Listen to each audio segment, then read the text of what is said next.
At 28 years old, Ismaaiyl Brinsley's life was full of failure, broken relationships, and run-ins with police.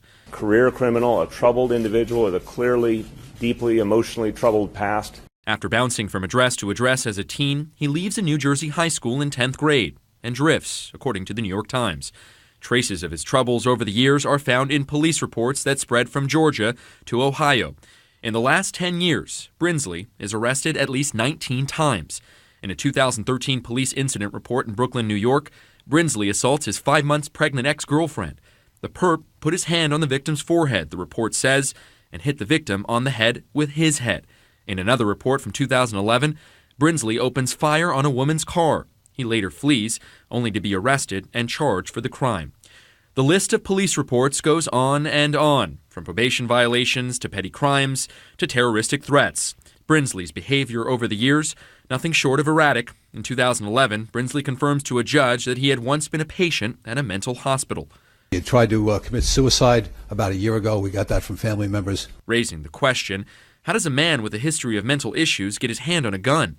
Police say the weapon used in the attack was purchased nearly 20 years ago at a Georgia pawn shop. How Brinsley got the gun is unclear. Seen here in this surveillance video just before the shooting, police say they believe he used a plastic bag to carry the gun. Beyond that, they've released few other details. 30 minutes outside of Atlanta, in Union City, Georgia, Brinsley's last known address. An acquaintance who did not want to go on camera describes the shooter as a mellow guy who was soft-spoken.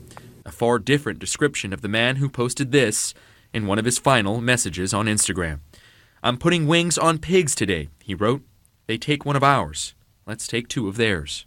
What we're seeing in a social media investigation, basically on Instagram, he put out 119 images on his Instagram account. A lot of these things are self-despair, but they're also anti-government. Brinsley's attack has been called revenge on police for the recent high-profile deaths of 2 unarmed civilians. But on Monday, New York's mayor said that the killings weren't just an attack on police, but an attack on us all. Nick Valencia, CNN, Atlanta.